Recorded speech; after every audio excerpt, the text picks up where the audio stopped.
Assalamualaikum warahmatullahi wabarakatuh.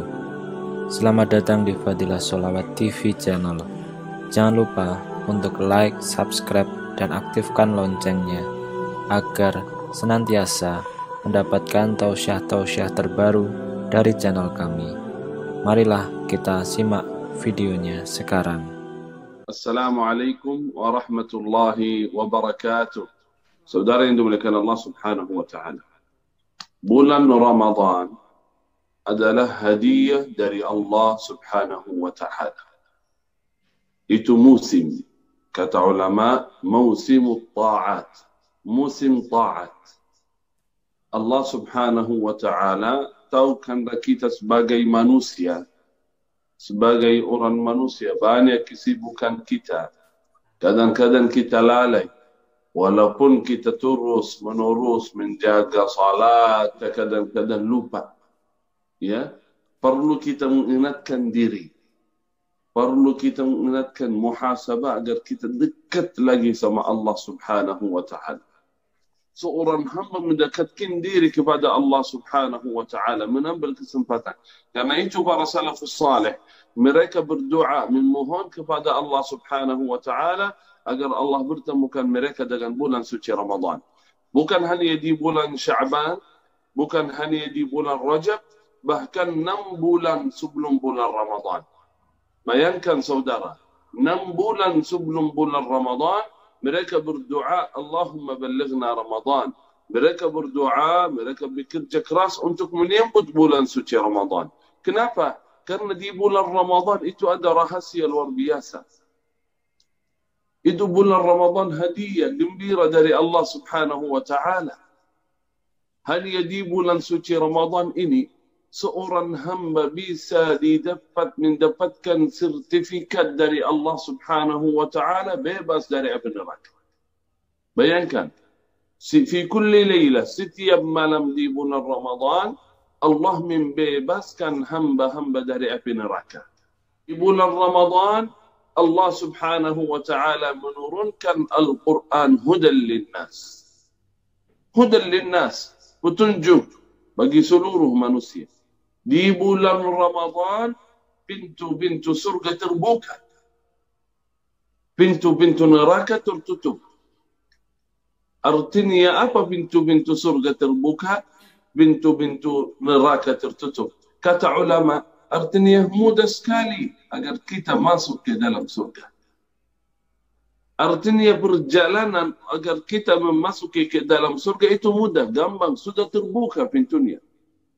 Artinya seorang menambah ibadah dan taat di bulan Ramadan, mengurangi maksiat dan dosa di bulan Ramadan, karena itu pintu-pintu neraka tertutup. Itu maknanya. Karena itu seorang para salafus salih, seorang mukmin menambil kesempatan luar biasa, hadiah Allah, menerima hadiah Allah Subhanahu wa ta'ala. Sampai mereka beribadah merasa kelezatan, kenikmatan di bulan Ramadan. Ada di antara mereka yang berkata, kunna natamanna sanata kulluha Ramadan. Kami berharap Ramadan itu bukan cuma sebentar, bukan cuma 1 bulan, tetapi kami berharap Ramadan itu sepanjang tahun. Bayangkan, sepanjang tahun. Bukan cuma 1 bulan saja. Mungkin di antara mereka, di antara kita, di bulan suci Ramadan agak pusing, setiap hari sudah biasa. Pagi puasa, malam qiyamul lail, setiap hari tarawih dan lainnya. Tapi mereka tidak. Mereka senang sekali. Mereka ingin terus beribadah seperti bulan suci Ramadan. Karena itu saudara, mari kita sama-sama menambil kesempatan itu, kita menjadi orang beruntung di bulan suci Ramadan. Saya menyampaikan 2 amalan. Persiapan seorang mukmin menyambut bulan suci Ramadan. Ketika bertanya kepada ulama, siapapun yang bertanya kepada ulama, persiapan kita untuk menyambut bulan suci Ramadan apa? Rata-rata jawabannya 1. At-taubatu wal istighfar. Persiapan untuk menyambut bulan suci Ramadan adalah at-taubatu wal istighfar. Taubat dan istighfar. Taubatan nasuh. Istighfar, memohon ampunan Allah Subhanahu wa ta'ala. Karena yang menghalangi kita dari ibadah dan taat, yang menghalangi kita dari kelezatan ibadah dan taat, kenikmatan ibadah dan taat adalah maksiat dan dosa, kegelapan yang ada dalam hati. Karena makin kita berdosa, makin kita maksiat mata, lidah, telinga, tangan, itu membuat hati kita gelap. Makin kita dosa, makin gelap lagi. Makin dosa, makin gelap lagi. Walaupun kita beribadah, bertaat, tetapi merasa kelezatan, kenikmatan ibadah hilang. Kenapa? Karena belum ada yang bisa menerima nurul Quran, nurul ibadah. Dalam ibadah ada cahaya, ada kenikmatan, ada kelezatan di dalamnya. Siapa yang bisa menerima, siapa yang bisa menikmati itu, seorang yang hatinya bersih. Karena itu mudah sekali cahaya masuk ke dalam hati. Karena itu sebelum Ramadan, kalau masih ingat saudara, ada malam yang termulia di malam nisfu Sya'ban. Allah Subhanahu wa ta'ala mengampuni seluruh makhluk di bulan suci Ramadan. Sya'ban, malam 15 Sya'ban, Allah Subhanahu wa ta'ala memberikan hadiah besar untuk seluruh makhluk di muka bumi. Allah mengampuni dosa-dosa mereka. Kenapa? Kata ulama, persiapan untuk menyambut bulan suci Ramadan. Agar kita siap, hati kita bersih dari segala penyakit, dari segala dosa, diampuni oleh Allah Subhanahu wa ta'ala, agar hati kita bersih suci, bisa beribadah, bisa memaksimalkan ibadah di bulan suci Ramadan. Tetapi yang tidak dapat itu dua yang di malam nisfu Sya'ban. Walaupun bukan waktunya saya menjelaskan karena sudah terlewat, tetapi penting sekali dua yang tidak dapat ampunan Allah Subhanahu wa ta'ala, yaitu musyrik wa musyahid. Musyrik orang yang bersyirik, yang menduakan Allah. Orang muslim yang bersyirik, yang membuatkan syirik, itu tidak diampuni oleh Allah Subhanahu wa ta'ala. Yang suka percaya sama paranormal, suka percaya sama dukun, suka percaya sama jimat yang dapat dari teman atau beli untuk mendatangkan rezeki atau menghilangkan musibah, itu semuanya syirik, tidak dapat ampunan Allah Subhanahu wa ta'ala. Yang kedua, orang yang berselisih, bertengkar sesama muslim, masih merasa dengki, benci, hasud sesama orang muslim, tidak diampuni oleh Allah Subhanahu wa ta'ala. Itulah penting sekali sebelum menyambut bulan suci Ramadan, at-taubatu wal istighfar, taubat dan istighfar dari apa yang tidak diridai Allah Subhanahu wa ta'ala. Taubat itu dua. Taubat istighfar itu dua. Taubah dari kesalahan kita terhadap Allah sesama Allah. Taubat dari kesalahan kita sesama manusia. Saya ulangi lagi. Taubat itu dua. Taubat dari dosa dan kesalahan kita sesama Allah. Taubat dari dosa kesalahan kita sesama manusia. Dua-duanya.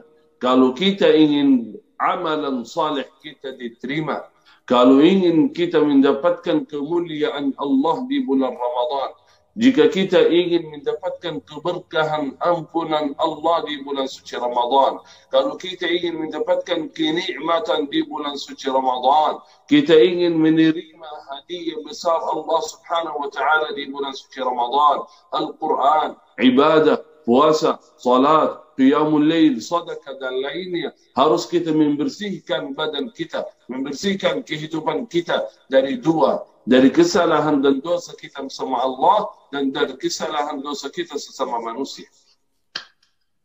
Harus dua-duanya, saudara. Ini betul sekali. Dosa maksiat kita ada dua macam. Dosa sesama Allah, dosa sesama manusia.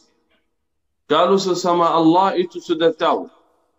Yang kita misal lupa salat, meninggalkan salat, seorang berdosa, dosa mata, dosa apa saja, diampuni oleh Allah Subhanahu wa ta'ala. Mudah sekali kita diampuni oleh Allah Subhanahu wa ta'ala. tinggal kita bertaubat, beristighfar, mengucapkan astaghfirullahalazim wa atubu ilaih, astaghfirullahalazim wa atubu ilaih, kita bersedekah, kita beramal saleh, kita berdoa, diampuni oleh Allah Subhanahu wa taala. Walaupun dosa kita sebesar apapun, mudah sekali diampuni oleh Allah Subhanahu wa taala. Banyak jamaah yang suka tanya, "Syekh, dulu saya berdosa terus. Dulu saya begini, saya langsung mengucapkan, jangan jelaskan dosanya. Ketika mau curhat, ketika mau tanya, tidak perlu jelaskan dosa. Cukup berkata saya berdosa, tapi jangan jelaskan dosanya. Jelaskan kepada Allah, Allah yang Maha Tahu. Jangan buka apa yang ditutupi oleh Allah. Karena Allah yang menutupi dosa kita. Allah yang menutupi aib kita. Jangan kita sengaja langsung dibuka lagi, walaupun di depan syekh, walaupun di depan ustaz. Tutupilah. Karena manusia enggak mungkin lupa dosa kita. Nanti besok kemudian ketika ada sesuatu sama ustaz, sama syekh, dia bisa buka aib atau dosa kita. Jangan buka sama siapapun. Karena makhluk itu enggak mungkin lupa aib kita. Tetapi Allah Subhanahu wa taala Rahman Rahim. Kalau kita kembali kepada Allah, kita memohon ampunan Allah, Allah mengampuni dosa kita dan menghapuskan masa lalu semuanya dihapuskan oleh Allah. Semuanya dihapuskan oleh Allah Subhanahu wa taala. Tinggal satu titik Allah mengingatkan dosa kita. Kalau makhluk ada kesempatan peluang di dunia, dia mengingatkan, fulan, dulu antum berdosa begini, masa sekarang begini. Ya, jangan, karena itu jangan sampaikan ke teman, ke saudara, ke ustaz, ke syekh. Apapun dosa kita, jangan sampaikan ke siapapun. Sampaikan kepada Allah. Karena ustaz, karena syekh, karena siapapun tidak bisa mengampuni dosa kita. Untuk apa kita sampaikan dosa kita kepada mereka? Tetapi kalau kita sampaikan kepada Allah, Allah Maha Tahu, Allah Maha Ampun. Allah yang mengampuni dosa kita. Karena itu serahkan kepada Allah Subhanahu wa taala, Allahumma ighfirli wa tub alaihi. Ya Allah, ampunilah. Ya Allah, terima taubat kami ya Allah. Nanti di yaumul qiyamah, ketika taubat kita benar, ketika taubat kita betul, taubatan nasuha, Allah Subhanahu wa taala ketika Allah mengumpulkan kita, Allah mengingatkan kita, wahai fulan, masih ingat dosa di hari A, ketika kamu berdosa sekian, ketika kamu menamalkan itu, kita malu sama Allah, kita menakut, gak bisa kita berbohong, gak bisa kita ingkari. Langsung kita berkata, betul ya Allah, betul ya Allah. Allah mengingatkan kita dosa-dosa yang pernah kita lakukan di dunia. Wahai fulan, masih ingat di waktu malam ketika kamu sendiri di rumah? Ya Allah, betul ya Allah, betul ya Allah. Ya fulan, masih ingat masa lalu ketika kamu berdosa segini sih? Ya betul ya Allah, betul ya Allah. Allah Subhanahu wa taala berkata, tenang wahai hambaku, aku telah mengampuni dosa anda semua. Tenang. Bukan mengampuninya saja, bahkan mengganti jadi hasanat kebaikan. Dosa kita kalau kita bertaubat kepada Allah, Allah Subhanahu wa taala mengganti dosa jadi taat dan kebaikan. Yubaddilullahu sayyi'atihim hasanat. Allah tukar dosa kita jadi hasanat kebaikan. Kalau taubat kita benar, kalau taubat kita taubatan nasuha. Itu dosa kesalahan kita sesama Allah. Kalau kita puasa, diampuni oleh Allah. Kalau salat, diampuni oleh Allah. Sedekah, diampuni. Hanya kita angkat tangan, kita mengucapkan, ya Allah, ighfirli, ampunilah aku, Allah mengampuni dosa. Tetapi yang kedua, itu yang bahaya, yang banyak di antara kita tidak sadar. Yaitu dosa kita sesama manusia. Dosa kita sesama makhluk. Dosa kita sesama teman, sahabat, keluarga, ayah, ibu, tetangga. Itu tidak diampuni oleh Allah Subhanahu wa taala. Kenapa? Karena itu hak mereka. Kalau hak Allah, gampang, mudah sekali diampuni oleh Allah. Tetapi kalau hak mereka, harus mereka yang mengampuni. berarti kita harus bagaimana dosa sesama Allah kita memohon maaf kepada Allah, dosa sesama manusia harus kita memohon maaf, meminta maaf kepada manusia. Karena itu hak mereka. Sebelum bulan Ramadan, saudara, mari kita bertaubat kepada Allah Subhanahu wa Ta'ala dari dua-duanya. Kita tidak tahu apakah bisa seperti tadi yang kata Ustaz itu MC di awal. Saya dengar subhanallah, masya Allah, kita enggak, walaupun kita belum masuk bulan suci Ramadan, tapi kita merasa alhamdulillah sudah menyambut bulan suci Ramadan cuma 1 hari atau 2 hari. Tapi tidak ada jaminan bisa kita menyambut atau kita masuki bulan suci Ramadan. Kalau kita masuk bulan suci Ramadan, Allahu a'lam apakah bisa kita bertemu lagi bulan Ramadan atau ini bulan Ramadan bulan terakhir bagi kita. Alhamdulillah, kalau kita masih ada umur, masih sehat walafiat, itu kesempatan luar biasa bagi kita semua agar kita muhasabah, agar kita evaluasi, agar kita memperbaiki diri kita. Wallahi Ramadan fursah, peluang, kesempatan luar biasa bagi kita agar kita memperbaiki diri kita. Kalau kita di bulan suci Ramadan ini, bulan yang penuh barakah, bulan yang penuh maghfirah, bulan yang penuh ampunan, kita belum bisa mendapatkan ampunan Allah, belum bisa kita memperbaiki diri, terus kapan lagi? Nabi SAW pernah mengucapkan amin ketika beliau naik mimbar. Beliau mengucapkan amin, amin, amin 3 kali. Nabi SAW mengucapkan amin, menaminkan. Tapi sahabat tidak dengar doa. Sahabat belum dengar doa, ya Rasulullah, amin untuk apa? Amin untuk apa? Doa ini apa? Karena Rasulullah mengucapkan amin, amin, amin 3 kali. Nabi SAW menjawab, barusan Jibril datang. Barusan Jibril datang. Dan Jibril yang berdoa, bayangkan, Sayyidul Malaikah berdoa Jibril alaihi salam. Kata Jibril, raghima anf man adraka Ramadan walam yughfar lah. Celaka, hina, rugi orang yang menyebut bulan suci Ramadan tetapi tidak mendapatkan ampunan Allah Subhanahu wa Ta'ala. Orang yang paling celaka, paling dihina oleh Allah, orang yang Allah berikan kesempatan sampai menyambut bulan suci Ramadan tetapi tidak dapat ampunan Allah. Langsung Nabi SAW mengaminkan amin, amin, amin. Bayangkan yang berdoa Sayyidul Malaikah, yang mengaminkan Sayyidul Anbiya Nabi Muhammad SAW. Karena itu orang miskin, kasihan, rugi, hina yang ketemu bulan suci Ramadan, Allah berikan umur, berikan kesempatan ketemu bulan suci Ramadan tetapi tidak bisa beribadah, tidak bisa meninggalkan dosa dan maksiat di bulan Ramadan.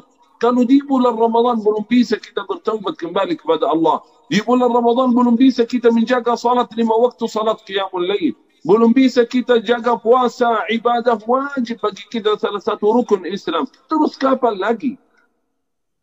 Kapan lagi? Belum bisa kita menjamin masuk surga, mendapatkan jaminan masuk surga di bulan Ramadan, padahal pintu-pintu surga terbuka semua. Terus kapan lagi kira-kira? Karena itu saudara, ini kesempatan. Taubat kepada Allah Subhanahu wa Ta'ala. Bersihkan kehidupan kita.